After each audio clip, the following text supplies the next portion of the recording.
Hello friends, welcome back to my YouTube channel. एक बार फिर से आ गई हूँ मैं नया टॉपिक लेके, नया वीडियो लेके और बहुत बड़ी खुशखबरी के साथ कि आज से हम कर रहे हैं L1 के साइकोलॉजी की प्रिपरेशन।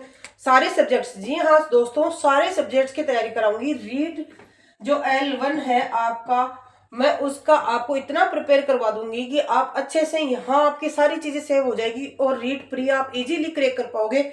जो कि आपको पता ही है, बहुत कम टाइम बचा है, 2 महीने का भी टाइम नहीं है, डेढ़ महीने का टाइम दिया गया है।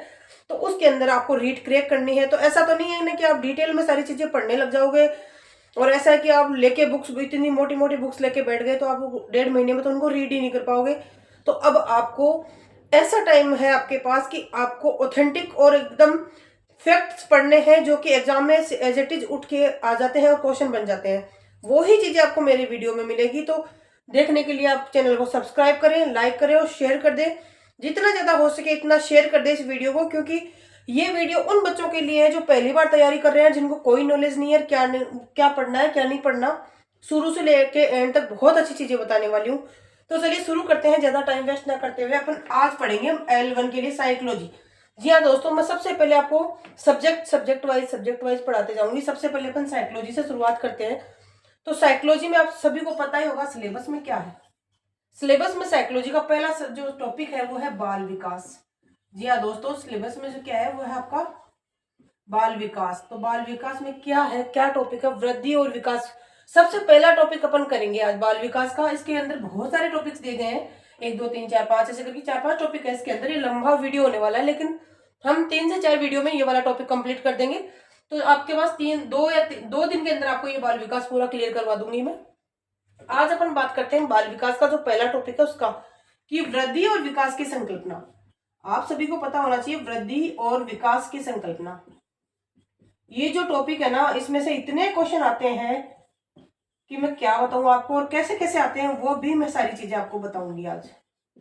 तो आज अपन पढ़ेंगे वृद्धि और विकास की संकल्पना। सबसे पहले तो आप लोगों को ये पता होना चाहिए कि वृद्धि और विकास है क्या चीज। आखिर क्या है ये वृद्धि और विकास? आखिर क्यों बार बार इसके क्वेश्चन आ जाते हैं, क्यों बार बार ये पूछा जाता है कि वृद्धि क्या है, विकास क्या है, किसने बोला, किसको क्या बोला, डेफिनेशन बताओ, ये बताओ। इसके बारे में जो भी फैक्ट्स है सारी आज क्लियर कर लेंगे, सारी क्लियर कर लेंगे। एक भी चीज डाउट मन में नहीं रहना चाहिए। पहला है वृद्धि। तो पहले अपन वृद्धि के बारे में जान लेते हैं, वृद्धि आखिर है क्या। फ्रेंड्स, मैं आप सभी को बताना चाहूंगी वृद्धि क्या है। वृद्धि अपने शरीर का ऐसा विकास, ऐसी वृद्धि, ऐसे मतलब चेंजेस, ऐसा व्यवहार और अपने शरीर में परिवर्तन जिसको अपन देख सकते हैं, जिसको आंखों से देख सकते हैं, नाप सकते हैं, तोल सकते हैं। ऐसा जो चेंजेस हमारे शरीर में होता है उसको वृद्धि कहते हैं। जैसे कि फॉर एग्जांपल हमारे शरीर में वृद्धि, हाथ पैरों की वृद्धि, हाइट की वृद्धि, शरीर की वृद्धि, अपने बोन्स की वृद्धि। हमारा शरीर डेवलप हो रहा है, ग्रोथ ले रहा है, हम हाइट बड़ी हो रही है, छोटी हो रही है, मोटे हो रहे हैं, पतले हो रहे हैं। ये जो चीज बढ़ रही है, छोटी हो रही है, बड़ी हो रही है, घट रही है, इस चीज को अपन क्या कहते हैं? वृद्धि कहते हैं। ये ग्रोथ, इसको अपन ग्रोथ कहते हैं। ये हमारे शरीर की ग्रोथ है, यानी वृद्धि है, जिसको अपन देख सक रहे हैं, जिसको अपन नाप सक रहे हैं। हमारी हाइट है उसको नाप सकते हैं, देख सकते हैं, हम विजुलाइज कर सकते हैं कि हाँ इतना बढ़ गया, इतना छोटा रह गया। ये क्या है? वृद्धि। सबसे पहले वृद्धि का कॉन्सेप्ट आपको समझ में आ गया तो आधे क्वेश्चन तो वही सोल्व हो गए। ठीक है, तो वृद्धि का कॉन्सेप्ट तो ये हो गया। वृद्धि एक लिमिटेड टाइम तक होती है, ऐसा नहीं है पूरी जिंदगी भर वृद्धि चलती रहती है। आप सभी को पता है कि लड़कों में 18 वर्ष तक हाइट, 17 वर्ष तक हाइट बढ़ती है, लड़कियों में 16 17 वर्ष तक, 18 वर्ष तक हाइट बढ़ती है। तो एक लिमिटेड टाइम पीरियड होता है जब तक हाइट, बॉडी वेट या भी जो भी आपके डेवलप अंदर शरीर के अंदर जो ग्रोथ हो रही है वो एक लिमिटेड टाइम तक चलती है। उसके बाद में उसकी ग्रोथ नहीं होती है, रुक जाती है। तो इसकी मेन जो वो बात है वो है कि एक तो ये लिमिटेड टाइम तक चलती है, जीवन पूरे लाइफ टाइम नहीं चलती वृद्धि, एक लिमिटेड टाइम तक चलती है। और वृद्धि को हम देख सकते हैं। हम क्या कर सकते हैं? देख सकते हैं, नाप सकते हैं, तोल सकते हैं। समझ आई बात? देख सकते हैं, नाप सकते हैं, तोल सकते हैं, क्योंकि हाइट बढ़ते हुए हम देखते हैं ना, वजन बढ़ते हुए हम देखते हैं ना, शरीर बढ़ते हुए हम देखते हैं ना। तो ये चीजें हो गई वृद्धि। इसके साथ में आ जाता है विकास। वृद्धि आपको अच्छे से समझ में आ गई होगी ना। तो अब बात करते हैं विकास की। अब एज इट इज ये वृद्धि है ना, एज इट इज इसका उल्टा है विकास। उल्टा नहीं, मतलब सिमिलर सा ही है, मैं बताऊंगी क्या है। विकास हमारा जो है वो जीवन पर्यंत चलता रहता है। जीवन पर्यंत, जीवन पर्यंत का मतलब समझ रहे हो? Life time. लाइफ टाइम हमारा जो विकास है वो चलेगा। यानी कि हमारे शरीर के अंदर सामाजिक है, मनोवैज्ञानिक है या बौद्धिक परिवर्तन, यानी कि हम समाज से क्या सीख रहे हैं या माइंड से क्या, साइकोलॉजी से हम क्या सीख रहे हैं या हम अपने माइंडसेट से क्या सीख रहे हैं, बौद्धिक परिवर्तन जिसको कहते हैं, वो चेंजेस हमारे शरीर में होते हैं ना, उसको अपन विकास कहते हैं। विकास को हम देख नहीं सकते, सबसे बड़ा अंतर है, विकास को हम देख नहीं सकते। वृद्धि अपन देख पा रहे थे ना, इसको अपन देख नहीं सकते विकास को। विकास जीवन पर्यंत चलता है, लाइफ टाइम चलता है।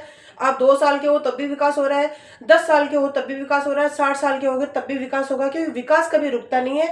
हाँ, एक चीज जो मेन इंपॉर्टेंट चीज है, विकास की गति, यानी विकास की जो गति है वो कभी धीमी तो कभी तेज हो सकती है, तो कभी तेज हो सकती है। ऐसा नहीं है कि विकास रेगुलर चल रहा है, कभी धीमी कभी तेज हो सकती है। तो ये हो गया विकास और वृद्धि, सॉरी, वृद्धि और विकास में इसका जो कॉन्सेप्ट था वो मैंने क्लियर कर दिया कि वृद्धि क्या है और विकास क्या है। अब फ्रेंड्स, कुछ बातें ऐसी हैं जो मेन क्वेश्चन जहां से पुटअप होते हैं, सबसे बड़ा क्वेश्चन तो यही बन जाता है कि वृद्धि की संकल्पना में वृद्धि से आप क्या समझते हैं, विकास से आप क्या समझते हैं, विकास को देख सकते हैं या वृद्धि को देख सकते हैं। एक दो क्वेश्चन तो यहीं से पुटअप हो जाते हैं, मेन टॉपिक तो यही है। इसके बाद में कुछ हमारे जो मनोवैज्ञानिक हुए थे जिन्होंने वृद्धि की भी अलग डेफिनेशंस दी और विकास की भी अलग डेफिनेशंस दी, तो उसके बारे में अपन जानेंगे। तो सबसे पहले अपन वृद्धि की डेफिनेशंस के बारे में जानेंगे कि किसने क्या क्या बोला। जी हाँ दोस्तों, तो एक हमारे वैज्ञानिक हुए थे हर्बर्ट सोरेनसन, नाम था उनका हर्बर्ट था उसका नाम, सोरेनसन। तो उन्होंने एक वृद्धि के बारे में एक डेफिनेशन दी। डेफिनेशन क्या थी? बहुत इंपॉर्टेंट डेफिनेशन दी वृद्धि के बारे में। उन्होंने कहा, हर्बर्ट सोरेनसन एक मनोवैज्ञानिक हुए, उन्होंने वृद्धि के बारे में ये कहा कि हमारे शरीर के अंदर, मतलब हमारे शरीर के अंदर हमारे शरीर का बाह्य भाग का शरीर का भारी होना, वृद्धि होना, बढ़ना, भाग का बड़ा होना और शरीर हमारे, मतलब मैं लिख के बता देती हूँ आपको, एक ये फिक्स होती है ये definition, as it is line बोली जाती है, as it is line exam में पूछ ली जाती है और पूछ लिया जाता है कि ये परिभाषा किसके द्वारा दी गई है, तो आपको आंसर करना है हर्बर्ट सोरेनसन के अनुसार। तो इनके अनुसार इसकी परिभाषा क्या है? इनके अनुसार वृद्धि हमारे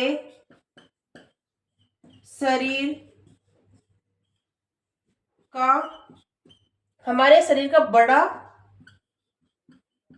होना या भारी होना। तो ये परिभाषा किसने दी?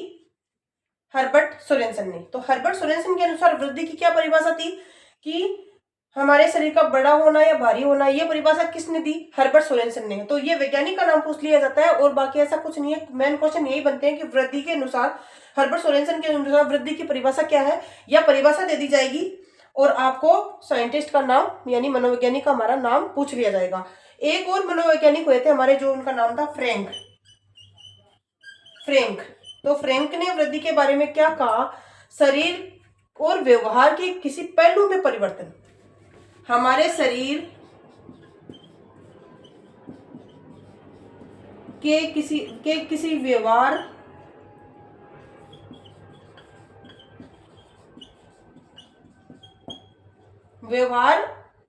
शरीर और व्यवहार के किसी, हमारे शरीर और व्यवहार के, गलत लिख दिया, सॉरी, उसके लिए मैं माफी चाहती हूँ। शरीर और व्यवहार के किसी पहलू में परिवर्तन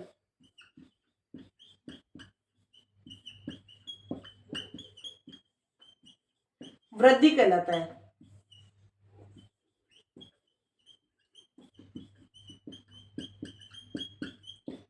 तो ये परिभाषा किसने दी? ये दी हमारे मनोवैज्ञानिक फ्रैंक।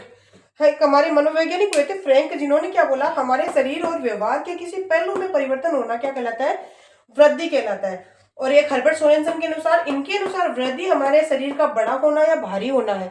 तो ये परिभाषा आपको एज इट इज रट लेनी है, क्योंकि क्वेश्चन डायरेक्ट यहाँ से पूछे जाते हैं।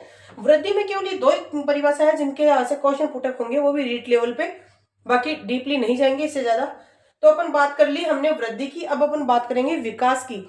जैसे वृद्धि के बारे में किस मनोवैज्ञानिकों ने परिभाषा दी है ना, वैसे ही विकास के बारे में भी 2-3 मनोवैज्ञानिक हुए थे जिन्होंने परिभाषा दी, वो भी आपको याद करनी है। तो अपन विकास की परिभाषा की बात कर लेते हैं और उसके बाद में मैं आपको सबसे बड़ा टॉपिक जो है वो मतलब सबसे बड़ा जो इसका कॉन्सेप्ट है वो वृद्धि और विकास का अंतर वो बता देती हूँ, देख लीजिए। तो चलो शुरू करते हैं, या इसका स्क्रीनशॉट लेना चाहो तो आप ले सकते हो एक बार।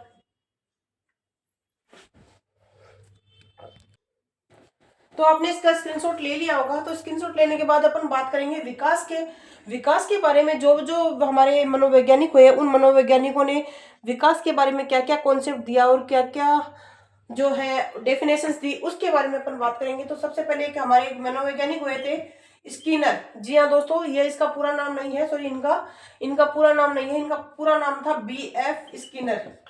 जी हाँ दोस्तों, B.F. स्किनर इनका पूरा नाम है। तो इनके अनुसार इन्होंने विकास की क्या परिभाषा दी, वो ये है कि विकास क्रमिक और मंद गति से चलने वाली प्रक्रिया है। जी हाँ दोस्तों, विकास जो है क्रमिक और मंद गति से चलने वाली प्रक्रिया है। फिर है दूसरे साइंटिस्ट हमारे जो मनोवैज्ञानिक हुए थे, उनका नाम था हरलोक। जी हाँ दोस्तों, ये हरलोक ने बोला था कि विकास की प्रक्रिया बालक के गर्भावस्था से लेकर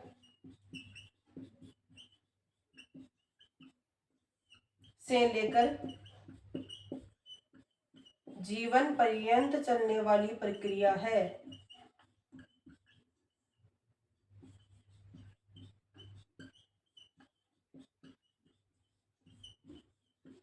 तो ये किसने बोला, ये हमारे हरलोक ने बोला।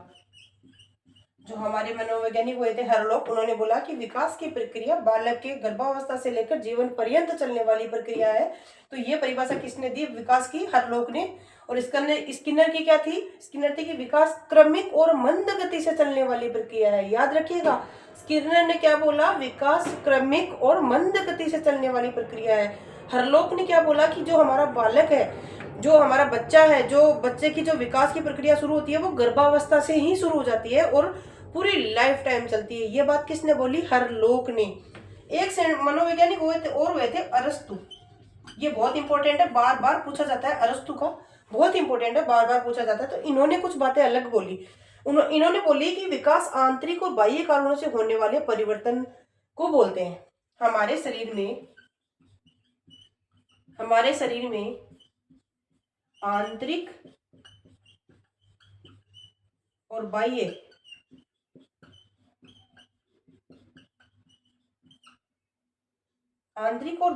कारणों से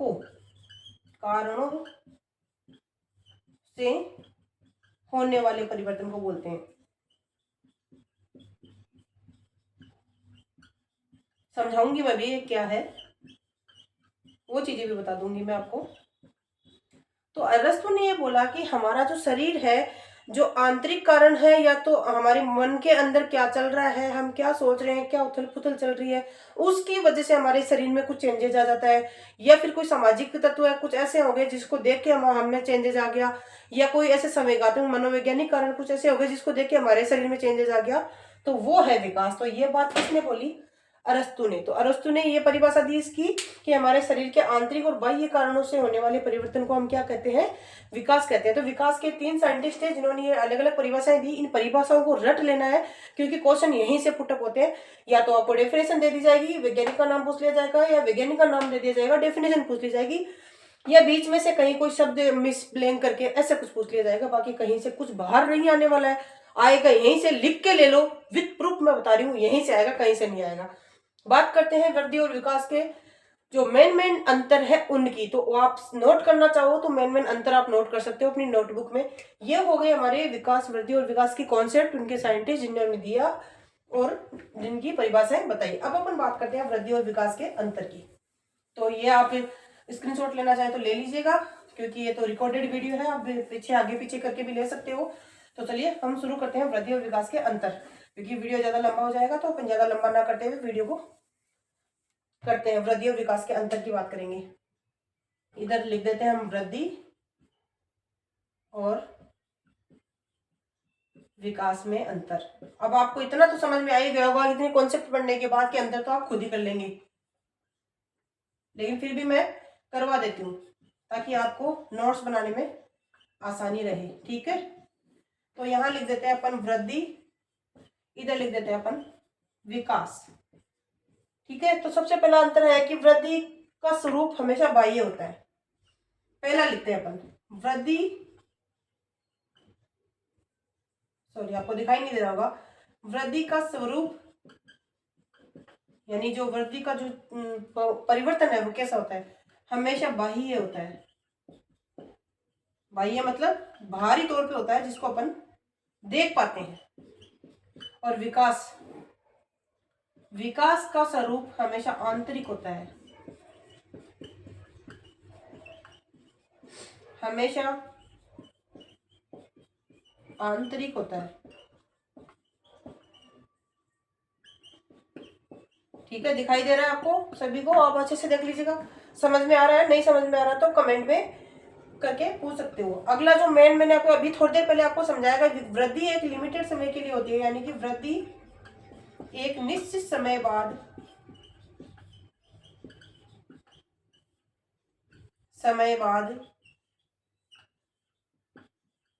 रुक जाती है, और विकास जीवन पर्यंत चलता रहता है। आप जैसे मैं लिखवा रही हूं ऐसे ही याद करना, ताकि कॉन्सेप्ट एकदम क्लियर हो जाए माइंड में। विकास जीवन पर्यंत चलता रहता है।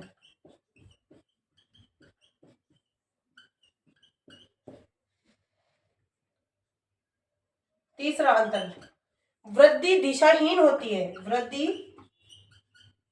यानी कि इसकी कोई डायरेक्शन नहीं होती, किसी भी तरह से हो सकती है, दिशाहीन होती है। और विकास एक निश्चित दिशा में होता है।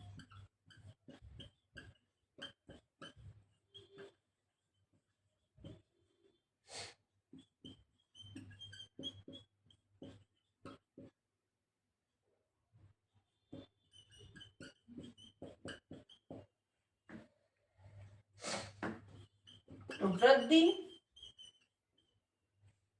हम क्रम के अनुसार नहीं चलती है, वृद्धि क्रम के अनुसार नहीं चलती है।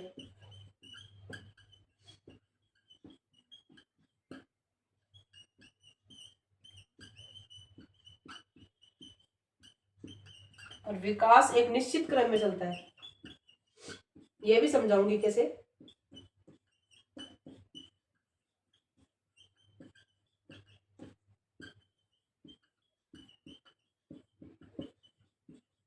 तो ये आप इसका स्क्रीनशॉट ले लीजिए, देख लीजिए, इसका स्क्रीनशॉट लेना चाहे तो ले लीजिए। ये अंतर आप लिख लीजिए, 2-4 अंतर और वो भी मैं आपको लिखा दूंगी इसके बाद। तो देख लीजिए, वृद्धि का स्वरूप हमेशा बाह्य होता है, विकास का स्वरूप हमेशा आंतरिक होता है। वृद्धि एक निश्चित समय के बाद रुक जाती है, विकास जीवन पर्यंत चलता रहता है। वृद्धि दिशाहीन होती है, लेकिन विकास एक निश्चित दिशा में चलता है। वृद्धि क्रम के अनुसार नहीं चलती है, लेकिन विकास एक निश्चित क्रम में चलता है। जैसे हमारा जितना विकास करना होगा उतना ही विकास होता है, मानसिक, सामाजिक और बौद्धिक, मनोवैज्ञानिक, जिसी भी तरह से हम चाहेंगे उतना ही विकास होगा। लेकिन वृद्धि है वो एक निश्चित दिशा में नहीं चलती है, वृद्धि अपने अकॉर्डिंग ही होती है। उसको हाइट बढ़नी होगी तो बढ़ेगी, हाइट छोटी रहेगी तो छोटी रहेगी, लंबाई बढ़ने मतलब हेल्दी होगा तो हेल्दी बनेगा, पतला बनेगा तो पतला बनेगा। शरीर कैसे बढ़ता है ये उसकी कोई दिशा नहीं होती है, वो कैसे भी बढ़ सकता है, कभी हाइट पहले बढ़ जाती है, कभी वजन पहले बढ़ जाता है। लेकिन विकास में क्या है कि जैसे हम चाहेंगे वैसे ही होगा। यदि हम अपना सामाजिक विकास करना चाहेंगे तो पहले सामाजिक विकास होगा, यदि अपन मानसिक विकास करना चाहेंगे तो मानसिक होगा, बौद्धिक करना चाहेंगे तो बौद्धिक होगा, वो अपने अकॉर्डिंग होगा। तो ये सारी चीजें आप स्क्रीनशॉट ले लीजिए, इसके 2-4 अंतर हो रहे हैं वो मैं लिखवा देती हूँ आपको।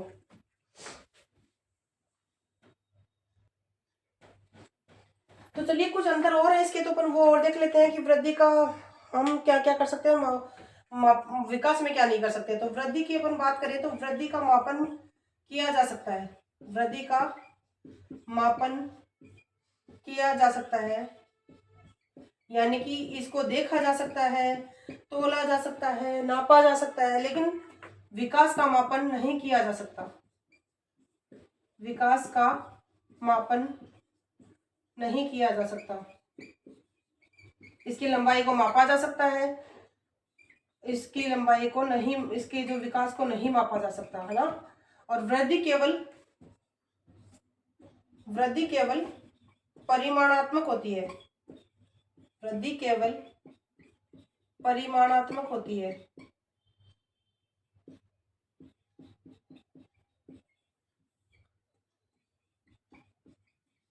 और विकास परिमाणात्मक और मात्रा गुणात्मक, परिमाणात्मक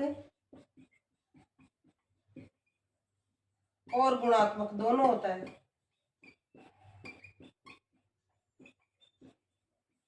दोनों होते हैं। और तीसरा, वृद्धि है, वृद्धि के साथ साथ विकास भी हो सकता है।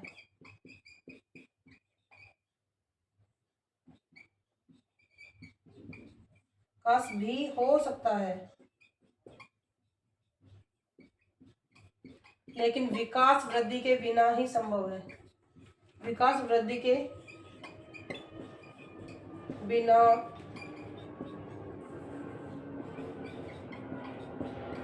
भी संभव है। तो ये कुछ अंतर है वृद्धि और विकास में, जो कि आप नोट कर लीजिए, बहुत इंपॉर्टेंट है ये सारे। मैंने बहुत एकदम सेलेक्ट कर करके सारे अंतर मैंने आपके सामने ला दिए हैं और आपको पढ़ा दिए हैं। अब इसके बाद बारी आती है, आप स्क्रीनशॉट लेना चाहे ले सकते हैं। मैं उसके बाद जिसकी बारी आती है वो मैं आपको बता दे रही हूँ कि कल अपन क्या पढ़ेंगे। तो उसके बारे में वृद्धि और विकास की जो मेन कॉन्सेप्ट थी वो हमारी हो चुकी है। अब बात आती है हमारे विकास की अवस्थाओं की, यानी कि हमारे शरीर में अवस्थाएं होती हैं बहुत, तो विकास की अवस्थाओं की बात आती है। तो विकास की कल के वीडियो में पढ़ेंगे विकास की अवस्थाएं। तो विकास की अवस्थाओं में कौन कौन सी अवस्था होती है? मेन तो जो अवस्था होती है मैं आपको बता देती हूँ, लेकिन उसके बीच में भी बहुत सारी होती है। पहली होती है शैशव अवस्था, दूसरी होती है बाल्य अवस्था, और तीसरी होती है किशोर अवस्था, और चौथी होती है हमारी प्रौढ़ावस्था। तो ये चार मेन अवस्थाएं होती है, लेकिन इसके बीच बीच में भी कुछ इनके भी टाइम पीरियड चलता रहता है। उस अवस्था को भी कोई नाम दिया गया है। जैसे शैशव अवस्था 2 से लेकर 5 साल तक, सॉरी 0 से लेकर 2 साल तक हमारी जो शैशव अवस्था चलती है। लेकिन जो गर्भाधान है, हमारा गर्भ धारण करते हैं तब से लेकर 2 साल तक जो बच्चा जन्म लेता है उसको क्या बोलते हैं? उसको बोलते हैं प्रसव पूर्व अवस्था। जैसे होती है प्रसव पूर्व अवस्था, जो हमारा बच्चा गर्भ धारण करता है तब से लेकर जन्म लेता है ना, उस अवस्था को क्या बोलते हैं? तो प्रसव पूर्व अवस्था बोलते हैं। ऐसे करके जैसे इसको बीच में प्रसव पूर्व अवस्था आ गई, फिर शैशव अवस्था आ गई, फिर बाल्यावस्था आ गई। तो बाल्यावस्था में भी 2 आती है, पूर्व बाल्यावस्था और उत्तर बाल्यावस्था। उसके बारे में भी अपन पढ़ेंगे। और उसके बाद आती है किशोरावस्था, फिर प्रौढ़ावस्था। लेकिन प्रौढ़ावस्था से पहले भी एक वयस्क अवस्था और आती है, तो उसके बारे में भी अपन कल पढ़ेंगे। इसके बारे में हम डिटेल से पढ़ेंगे कल सारी चीजें। तो आज मैं आपके लिए इतना ही, क्योंकि वीडियो बहुत लंबा हो जाएगा, आप लोग भी थक जाओगे। आज जो मैंने करवाया है वो कल आप याद करके आएंगे, और इसको वीडियो को ज्यादा से ज्यादा शेयर कर दीजिए, क्योंकि बहुत ही ऑथेंटिक और बहुत ही एकदम शानदार वीडियोज आपके लिए आने वाले हैं। और साइकोलॉजी आपके यहाँ फीड हो जानी है, बिल्कुल यहाँ सेव हो जानी है, कहीं निकलनी नहीं है। लाइफ टाइम के लिए, लाइफ टाइम के लिए मैं आपको ये साइकोलॉजी ऐसे प्रिपेयर करवा दूंगी कि आप कभी भूल ही नहीं पाएंगे। तो फ्रेंड्स, वीडियो को ज्यादा से ज्यादा शेयर कर दें सबके पास, ताकि सब लोग हमारे से जुड़े और वीडियो को लाइक और शेयर करें। मिलेंगे नई वीडियो के साथ, तब तक के लिए बाय बाय, नमस्कार।